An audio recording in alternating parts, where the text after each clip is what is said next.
दोस्तों, Blum house production वालों की तरफ से साल 2024 में द इमेजिनरी नाम की एक हॉरर सुपरनेचुरल फिल्म रिलीज की गई। वैसे तो आमतौर पर ब्लम हाउस वाले हॉरर जॉनरा में काफी अच्छी फिल्में बनाते हैं, मगर इस फिल्म को क्रिटिक्स ने पसंद नहीं किया। फिर भी इस फिल्म ने पैसे लॉस नहीं किए बल्कि कमाए। अब ये आप पर निर्भर करता है कि आपको ये फिल्म पसंद आती है या नहीं।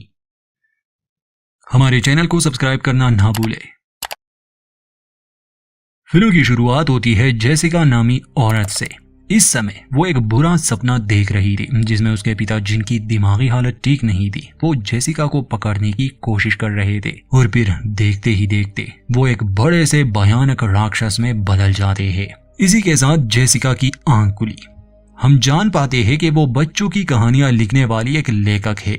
हाल ही में उसने मैक्स नामी एक म्यूजिशियन से शादी की जिसके 2 बेटियां थी, एलिस और टाइलर। जेसिका उन्हें माँ की तरह प्यार करती थी, मगर बड़ी बेटी टाइलर को जेसिका कुछ खास पसंद नहीं थी। इनकी जो असली माँ थी वो बीमार है, उसे कोई दिमागी बीमारी है, इसलिए वो एक हॉस्पिटल में एडमिट थी। ये बुरे सपने अक्सर जेसिका को सताते रहते थे। जेसिका के जो पिता थे वो तब बीमार हुए जब जेसिका छोटी थी। उसे भी कोई दिमागी बीमारी थी जिस वजह से उसने बचपन में जेसिका पर हमला किया था और उसे मारने की कोशिश की। खैर, अब तो वो हॉस्पिटल में है और अक्सर जेसिका उनसे मिलने जाती है, मगर उन्हें कुछ भी याद नहीं था, ना ही वो कोई बात करते थे। और अब ये लोग जेसिका के बचपन वाले घर में शिफ्ट हो रहे थे। जेसिका को लगा कि वो एक शांत सी जगह है, शायद उसे वहाँ बुरे सपने ना आए और वो अपने काम पर भी ध्यान दे पाए। जेसिका 5 साल की थी जब वो इस घर से जा चुकी थी। कुछ दिन बाद हम देखते हैं कि ये लोग जेसिका वाले घर में शिफ्ट हो चुके हैं। इतने समय बाद उस घर को, अपने कमरे को देखकर वो काफी भावुक हो गई। उसने बचपन में दीवारों पर बहुत कुछ लिखा था। वो बचपन से ही एक आर्टिस्ट थी। पुराने सामान में उसे अपने बचपन के कुछ वीडियोस मिली जिसे देखकर वो थोड़ा हैरान थी कि उसे अपने बचपन के बारे में कुछ भी याद नहीं। मैक्स कहता है कि उस समय वो सिर्फ 5 साल की थी, तो इसमें हैरान होने वाली कोई बात नहीं। दरअसल जेसिका जब 5 साल की थी तो उसकी माँ की मृत्यु हो गई और उसके पिता पागल, जिसके बाद वो अपनी दादी के साथ रहने लगी। एलिस मैक्स के बच्चों से बहुत प्यार करती थी, इसलिए वो नहीं चाहती थी कि जैसा बचपन उसका रहा वैसा एलिस और टाइलर का भी हो, क्योंकि इनकी माँ भी मेंटल हॉस्पिटल में है। और एक दिन उसने अपने पागलपन में एलिस का हाथ भी जला दिया था, जिसके जख्म का निशान अब भी उसके हाथ पर है। इन दिनों जेसिका अपने काम पर सही से ध्यान नहीं दे पा रही थी। ऐसे ही एक दिन एलिस उसके पास आकर कहती है कि क्या आप मेरे साथ हाइड एंड सीक खेलना चाहेंगी। जेसिका को अपने काम की फिक्र तो थी ही, मगर फिर भी एलिस की खुशी के लिए वो उससे खेलने लगी। तभी उसे अपने बॉस की तरफ से कॉल आई। एलिस छुपने के लिए बेसमेंट में चली गई, जहां उसे एक छोटा सा दरवाजा नजर आया और ये दरवाजा अक्सर जेसिका के सपनों में भी होता है। ठीक वहीं पर एलिस को मिला एक टेडी बियर। उसे लेकर एलिस बेसमेंट से बाहर आ गई, जिसके जाते ही दरवाजा अपने आप बंद हो गया। जेसिका दोबारा उसके साथ खेलने आती है, लेकिन अब एलिस अपने नए खिलौने के साथ खेल रही थी जिसका नाम है चॉन्सी। एलिस का कहना था कि उस टेडी बियर ने उसे अपना नाम बताया। जेसिका को थोड़ी हैरानी तो हुई, मगर उसे लगा शायद एलिस अपना गुस्सा जाहिर कर रही है। वहाँ टाइलर जब अपनी सेल्फी लेती है तो एक बूढ़ी औरत उसे घूर रही थी। टाइलर जब उसे देखने बाहर आई तो वो औरत गायब थी। खैर, ये बूढ़ी औरत कोई भूत वूत नहीं है, एक असली की इंसान है जो यहाँ पड़ोस में रहती है। उसका नाम है ग्लोरिया और असल में ग्लोरिया इस घर को खरीदना चाहती थी, मगर बात बनी नहीं और यहाँ के लोगों के लिए वो थोड़ी अजीब है। यहीं पर टाइलर मिली लियाम से। लियाम उस पर लाइन मारने लगा, मगर जेसिका आकर टाइलर को अंदर ले जाती है और लियाम को उससे दूर रहने के लिए कहती है, क्योंकि टाइलर अभी सिर्फ 15 साल की है। रात को जेसिका सुनती है कि एलिस चॉन्सी यानी उस टेडी बियर से बात कर रही थी। अपने नए दोस्त के साथ वो बहुत खुश है और उसे खुश देखकर मैक्स और जेसिका को भी काफी अच्छा लगता है, क्योंकि उसने अपना एक काल्पनिक दोस्त बना लिया था और बच्चे अक्सर ऐसा करते हैं। खैर, उसी रात एलिस जेसिका और मैक्स के साथ सोना चाहती थी, जहां हम ऑडियंस देख पाते हैं कि वो टेडी बियर उनके बेड के नीचे है, जिसे एलिस नहीं लाई थी। अगले दिन जेसिका देखती है कि एलिस चॉन्सी को जेसिका की कॉमिक बुक पढ़कर सुना रही थी। एलिस को डर था कि कहीं साइमन द स्पाइडर, जो कि जेसिका का बनाया हुआ एक कॉमिक कैरेक्टर था, वो मॉली मेलीपीट को पकड़ लेगा तो चाउंसी उसे कहता है कि शायद साइमन को भी एक दोस्त चाहिए, इसलिए वो हमेशा मॉली का पीछा करता रहता है। ये सुनकर जेसिका को अपने कॉमिक के लिए एक आइडिया मिल गया। वो कहानी को एक नया मोड़ देती है, जहां साइमन और मॉली के बीच अब दोस्ती हो गई। वो मैक्स को भी मैसेज करके बताती है कि एलिस के इमेजिनरी दोस्त की वजह से उसे अपने कॉमिक के लिए एक आइडिया मिल गया। तभी एलिस वहां आकर उसे बताती है कि वो चाउंसी के साथ एक नया खेल खेल रही है, जिसमें उसे चाउंसी के बताए हुए चीजों को जमा करना होगा। सबसे पहले उसे कोई हैप्पी चीज चाहिए, जिसके लिए जेसिका एक बॉल पर स्माइली फेस बनाकर देती है। रात में जब जेसिका काम कर रही थी तो वो सुनती है कि कोई उस बॉल से खेल रहा था। जेसिका उसे देखने बेसमेंट गई, जहां उस बॉल पर स्माइली के बजाय सैड फेस बना हुआ था। बेसमेंट में जेसिका को अपना कुछ पुराना सामान मिला, जिसमें एक ड्राइंग पर लिखा था नेवर एवर। मगर जब वो ऊपर आई तो एलिस फिर से अपने इमेजिनरी दोस्त के साथ बातें कर रही थी। जेसिका उसकी रिकॉर्डिंग करने लगी, मगर तभी उसे एहसास हुआ कि कमरे में कोई और भी है। अचानक से एक औरत जेसिका पर हमला करती है। असल में ये एलिस और टाइलर की असली माँ थी, जो हॉस्पिटल से भाग आई। घर की लोकेशन टाइलर ने उसे दी थी, जो बाद में अपने पिता से माफी मांगती है। खैर पुलिस वाले वहां आकर समंथा यानी मैक्स की पहली पत्नी को वापस हॉस्पिटल ले जाते हैं। बाद में जेसिका एलिस से बात करने गई। एलिस बताती है कि चाउंसी ने मेरी माँ को मेरे लिए बहुत सुंदर बना दिया था, बल्कि चाउंसी ने तो उसके हाथ का निशान भी गायब कर दिया, जो असल में तो गायब नहीं हुआ था। बस चाउंसी उसे ऐसे दिखा रहा है जैसे वो निशान गायब हो। तब जेसिका उसे अपने हाथ का निशान दिखाती है, जो उसे बचपन में मिला था। कहती है कि हमें इन जख्मों से डरना नहीं चाहिए बेटा। तब छोटी एलिस कहती है कि मुझे डर नहीं, क्योंकि चाउंसी मेरे साथ है और ऐसा एक दोस्त बचपन में आपके साथ भी था। ये सुनकर जेसिका को काफी हैरानी हुई कि आखिर उसे ये सब कैसे पता, बल्कि जेसिका को खुद भी कुछ सही से याद नहीं था। बाद में जेसिका एलिस को चाउंसी से बात करते हुए सुनती है। चाउंसी एलिस की ही आवाज में उसे जवाब दे रहा था और जेसिका को लगता है कि शायद एलिस चाउंसी की आवाज निकाल रही है।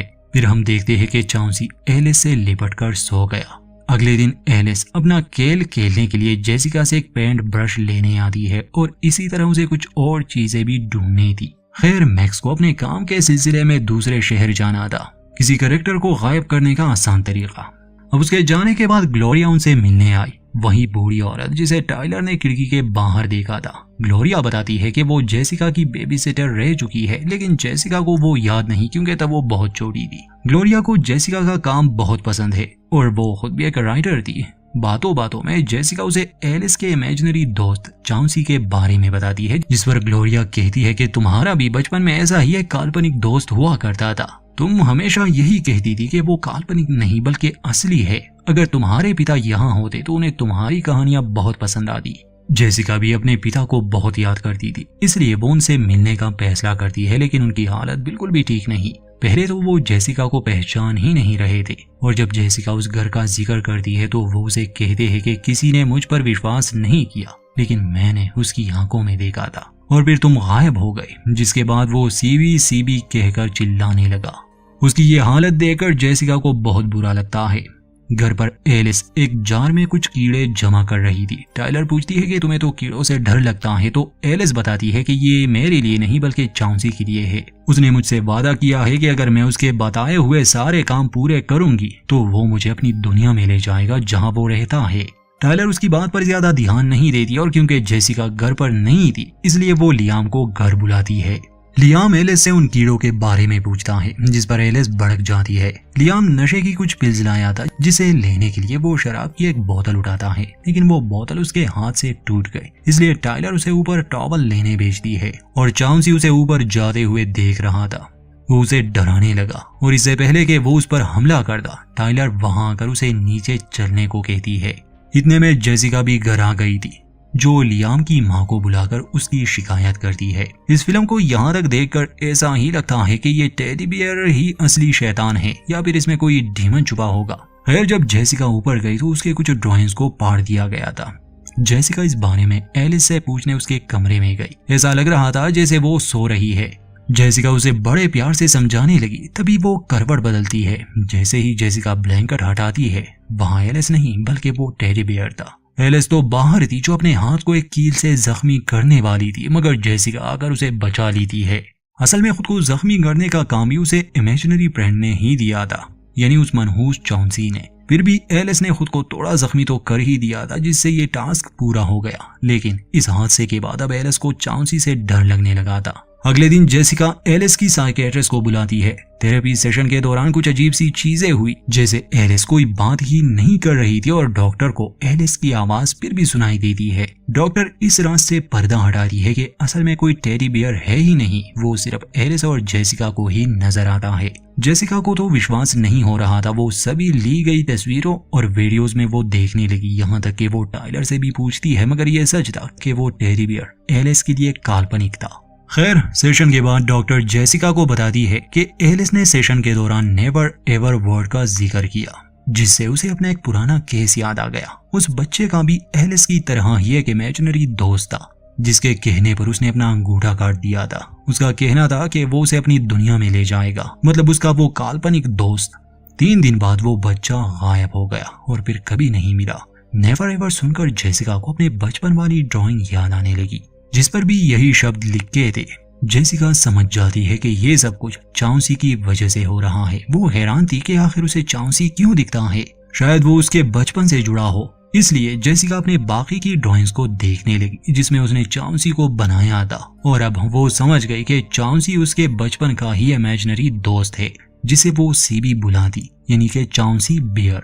ये जानने के बाद टाइलर और जेसिका एलिस के कमरे में गए, लेकिन एलिस वहां नहीं थी। वो दोनों परेशान होकर उसे पूरे घर में ढूंढने लगी, लेकिन एलिस तो बेसमेंट के उस छोटे से कमरे में थी, जहां वो चाउंसी के कहने पर दीवार को पेंट कर देती है ताकि उसकी दुनिया का दरवाजा खुल जाए।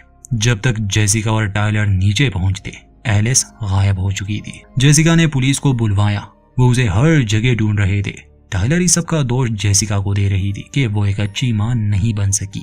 जब टाइलर एलिस को ढूंढ रही थी तो ग्लोरिया उसके पास आती है। वो उसे अपने घर ले गई और उसे सारी बात समझाती है। वो कहती है कि जब जेसिका छोटी थी तो वो भी ऐसे ही बातें किया करती थी कि उसका दोस्त उसे अपनी दुनिया में ले जाएगा। जेसिका के जाने के बाद उसने अपनी पूरी जिंदगी इसी काम में लगा दी ताकि वो इन काल्पनिक चीजों की दुनिया के बारे में जान सके। वो बताती है कि दरअसल ये भटकती हुई आत्माएं होती है जो इन ख्याली दोस्तों के रूप में बच्चों को अपने जाल में फंसाते हैं। ये सारी आत्माएं बुरी नहीं होती। कुछ आत्माएं वक्त के साथ साथ बच्चों को छोड़ देती है, लेकिन अगर इन आत्माओं का संपर्क अचानक इन बच्चों से टूट जाए तो उस स्पिरिट के अंदर गुस्सा भर जाता है। वो एक बुरी स्पिरिट बन जाती है और उसकी भूख बढ़ती ही रहती है, क्योंकि वो बच्चों की इमेजिनेशन पर ही फीड करती है। और ऐसा ही कुछ जेसिका के साथ भी हुआ था, जिस वजह से चाउंसी सालों से उसके इंतजार में था। खैर, टाइलर को उसकी इन अजीब बातों पर विश्वास तो नहीं था, मगर इस समय उन्हें मदद की जरूरत थी, चाहे वो एक पागल बुढ़िया ही क्यों ना हो। वहीं दूसरी तरफ जेसिका अपने उस कमरे में जाती है जहां उसने बचपन में दीवारों पर ड्रॉ किया था। वो उन्हें सभी ड्राइंग्स को दोबारा से ट्रेस करती है। तब उसे दीवार पर वही सारे रूल्स दिखाई दिए जैसे चाउंसी ने एलिस को करने को कहा था। यानी चाउंसी जेसिका के साथ भी वही खेल खेल रहा था, लेकिन वो जेसिका को अपनी दुनिया में ना ले जा सका क्योंकि जेसिका के पिता को सच मालूम हो गया था और शैतान को रोकने के लिए उसने अपनी जान की परवाह नहीं की, जिससे वो बीमार हो गए। इस बीच टाइलर भी ग्लोरिया के साथ घर आ गई थी और अब टाइलर को भी जेसिका की बातों पर विश्वास था। एलिस को बचाने के लिए जेसिका चाउंसी की दुनिया में जाने का फैसला करती है, जिसके लिए उसे उस लिस्ट को पूरा करना होगा। बाकी चीजें तो जेसिका ले आई थी, आखिर में उसे खुद को चोट पहुंचानी थी, जिसके लिए वो एक कैंची अपने हाथ पर मार देती है, लेकिन वहां कुछ भी नहीं होता। तभी जेसिका टाइलर को डांटने लगी। वो कहती है कि तुम उसकी अच्छी बहन नहीं हो। इन बातों से जेसिका को खुद भी बहुत तकलीफ हो रही थी और इस तरह रिचुअल पूरा हो गया। ग्लोरिया समझ गई कि रिचुअल पूरा होने के लिए उसे असली दर्द महसूस करना था जो टाइलर को डांटने की वजह से उसे महसूस हुआ। खैर, रिचुअल पूरा होते ही उस दीवार में एक छोटा दरवाजा बन गया, जिससे ये तीनों नेवर एवर पहुंच गए, मतलब ख्यालों की एक दुनिया में जहां आत्माएं रहती है। दरवाजा बंद ना हो जाए इसलिए टाइलर ने उसमें कैंची रख दी। ग्लोरिया इस दुनिया में आने के बाद बहुत खुश लग रही थी क्योंकि अपनी जिंदगी भर की रिसर्च के बाद उसे ये जादुई दुनिया देखने का मौका मिला। वहां जेसिका को अपनी एक ड्राइंग दिखी जिसे हटाने पर उसे अपने बचपन का वो दिन दिखता है जब वो इस दुनिया में आई थी या फिर आने वाली थी और उसके पिता ने उसे बचाया था। जेसिका तो वहां से सही सलामत निकल गई, लेकिन उसके पिता ने उस आत्मा की आंखों में देख लिया था जिसमें बहुत सारे बच्चों की इमेजिनेशंस थी। उसके पिता ये सब बर्दाश्त नहीं कर पाए, जिस वजह से वो पागल हो गए और अंधे भी। खैर, उन्होंने किसी तरह दरवाजा बंद करके उस पर काला पेंट कर दिया, जिससे दूसरी दुनिया का रास्ता भी बंद हो गया। ये देखकर जेसिका बहुत भावुक हो गई। इस बीच ग्लोरिया ने कैंची हटाकर दरवाजा बंद कर दिया। वो कहती है कि उसे ये सब करने के लिए उस आत्मा ने कहा था और हमें इसी दुनिया में रहना चाहिए जहाँ पर हमारे सारे सपने पूरे हो सकते हैं। हम जो भी कल्पना करेंगे वो सब हमारे सामने होगा। मैं अब जवान हो जाऊंगी। वो ये सब बताते हुए खुश तो हो रही थी कि तभी एक बहुत बड़ा भालू उस पर हमला करके उसे मार देता है। यानी चाउसी बस उसे अपने मकसद के लिए इस्तेमाल कर रहा था। अब एलिस को ढूंढते समय टाइलर एक कमरे में बंद हो गई, जहां वही भालू टाइलर पर भी हमला करने वाला था, लेकिन जेसिका उसे बचा लेती है। एक दूसरे कमरे में उन्हें एलिस मिल गई, जिसके आसपास बहुत सारे तोहफे और खाने पीने का सामान पड़ा था। वहीं पर समंथा भी थी, जो एलिस की इमेजिनेशन है। अब जेसिका को समझ आ गया था कि इस दुनिया में इमेजिनेशंस बहुत ताकतवर है, इसलिए वो ब्लू रैपर से एक दरवाजा बनाने की कोशिश करती है, जिसमें एलिस भी उसका साथ देती है, क्योंकि अब वो अपने घर जाना चाहते थे। इससे चाउसी को बहुत गुस्सा आता है। जेसिका ने टाइलर और एलिस को तो भेज दिया, लेकिन खुद वो वहीं फंस गई। वो हार नहीं मानती। चाउसी की आंख में कैंची मारकर वो भागते हुए उसी दरवाजे के पास आ गई। टाइलर और एलिस ने उसे अपनी दुनिया में खींच लिया। अब सब कुछ ठीक हो गया था। सिर्फ वो दादी वहां टपक गई, जिसका कोई पूछने वाला नहीं। कुछ समय बाद ये पूरा परिवार जेसिका के पिता से मिलने जाता है, जहां जेसिका उसे अपने नए कॉमिक पढ़कर सुनाती है। लेकिन जल्द ही जेसिका समझ गई कि वो अब भी चाउसी की दुनिया में है, यानी कि वो कभी बाहर निकले ही नहीं और ये सब उसका भ्रम है। ये तब उसे पता चला जब वो देखती है कि एलिस के हाथ पर जख्म का वो निशान अब नहीं है। चाउसी को दरअसल एलिस नहीं बल्कि जेसिका ही चाहिए थी, क्योंकि वो वहां से बचकर निकल गई थी। चाउसी उसे धमकी देता है कि अगर तुम अपनी बेटियों को जिंदा देखना चाहती हो तो तुम्हें यहीं पर रहना होगा। जेसिका उसकी बात मान गई, लेकिन तभी टाइलर वहां आकर जेसिका की मदद करती है और अब चाउसी अपने असली रूप में आ गया था। वो इनका पीछा करता है। ये तीनों किसी तरह बचकर बाहर निकल गए, लेकिन दरवाजा बंद करने के लिए उन्हें इस पर ब्लैक पेंट करना था। इस बीच चाउसी फिर से बाहर आने की कोशिश करता है। वो अपनी आंखों से जेसिका को अपने वश में करने की कोशिश कर रहा था, लेकिन तभी एलिस ने वहां तेल छिड़क कर चाउसी को आग लगा दी और दरवाजा बंद हो गया। वो तीनों जल्दी घर से बाहर निकल गए और जेसिका चाहती थी कि चाउसी के साथ साथ ये घर भी जल जाए। सुबह होती है तो ये तीनों एक होटल में रूम लेने जाते हैं और वहां भी उन्हें चाउसी की तरह एक बेर दिखता है, जो किसी रूबस नाम के बच्चे का था। यानी कि चाउसी अब भी खत्म नहीं हुआ और वो बच्चों का एक ख्याली दोस्त बनकर उन्हें अपनी दुनिया में ले जाएगा। या ये भी हो सकता है कि ये लोग अभी तक ख्यालों की उस दुनिया में फंसे हैं और ये कभी निकल ही नहीं पाएंगे, क्योंकि वो स्पिरिट काफी शक्तिशाली है। और इसी के साथ द इमेजिनरी फिल्म का अंत होता है। दोस्तों, आपको ये फिल्म कैसी लगी अपनी राय जरूर दें और चैनल को सब्सक्राइब करना ना भूलें। मिलते हैं किसी और कहानी में।